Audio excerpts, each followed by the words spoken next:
wait till Monday. Moving on to the last segment.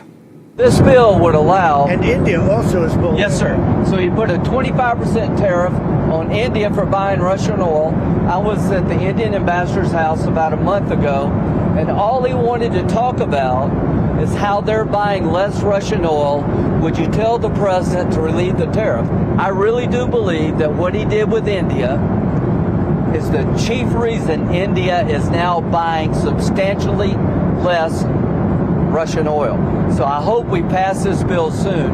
And after this... They wanted to make me happy, basically. He wanted to... Modi's a very good man. Yes. He's a good guy. He knew I was not happy. And it was important to make me happy. They do trade.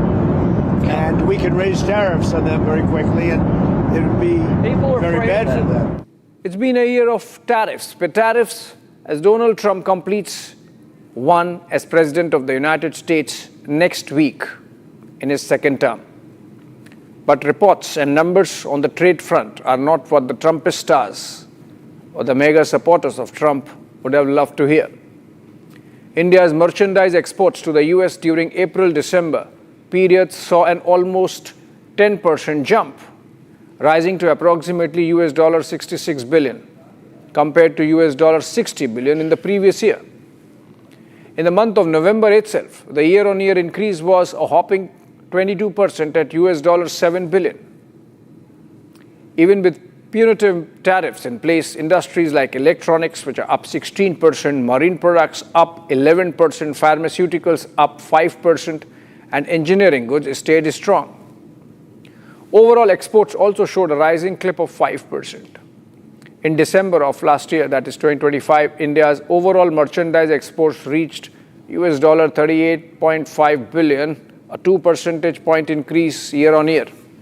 And the 9-month cumulative exports edged 3% to US $330 billion. India's export surge defies the odds. Weren't we supposed to fold under Trump's reciprocal hammer?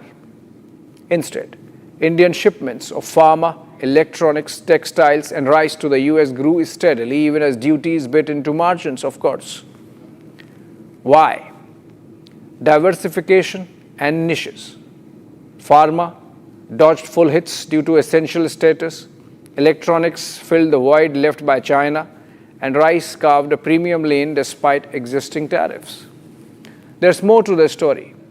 While India's US export dependence dipped slightly from 23 to 20%, which means we diversified, absolute volumes rose as American buyers sought alternatives to pricier Chinese products. And even as our manufacturing edge shone through, India upped its game. Last year saw at least half a dozen FTAs getting signed from New Zealand to UAE to the UK and Oman, plus the European Economic Community. Trade deals with Canada and the EU are close. All this offsets the US friction. This resilience suggests a few takeaways. Indian exporters shifted strategies, seeking tariff exemptions, pivoting to less targeted sectors, and reinforcing global supply chain linkages.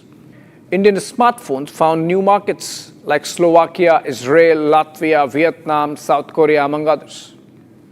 So while tariffs might have slowed growth in targeted categories, they did not derail India's broader export strength to the US, arguably one of the signature goals of Trump's strategy.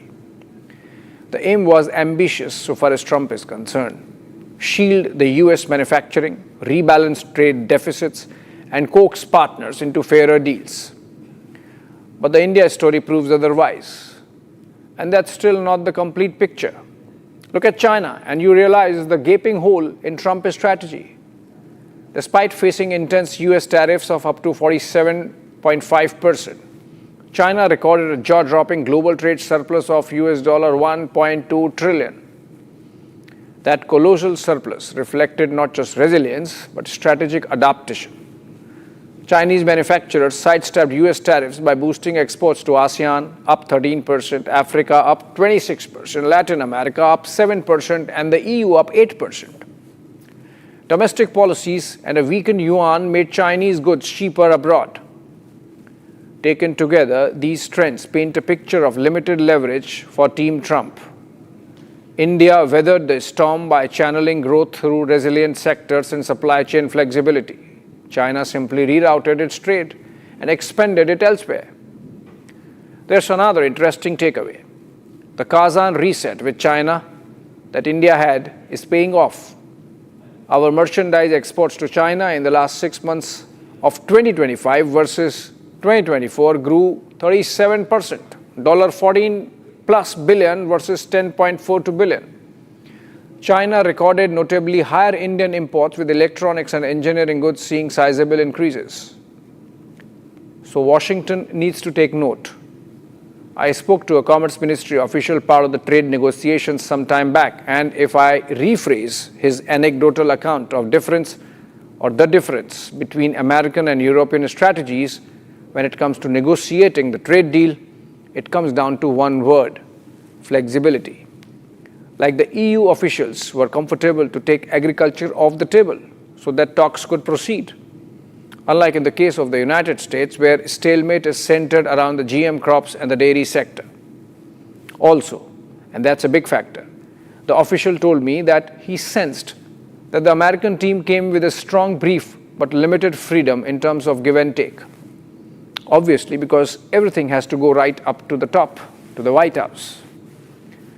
Why have tariffs seemingly failed? For one, substitution effect. Tariffs create vacuums that others fill. Basic economics Trump overlooked.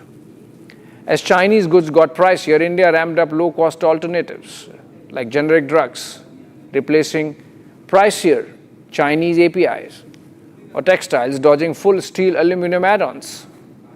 US importers did not reshore, they swapped suppliers, keeping trade volumes high.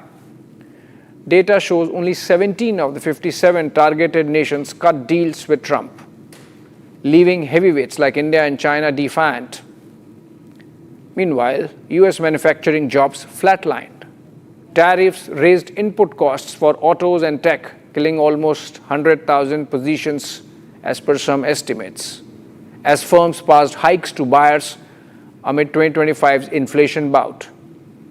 US consumers paid anything between $200 to $500 more yearly per household, as per some think tanks. Long-term US GDP looks like taking a half a percentage point or even 1 percentage point hit from disrupted supply chains.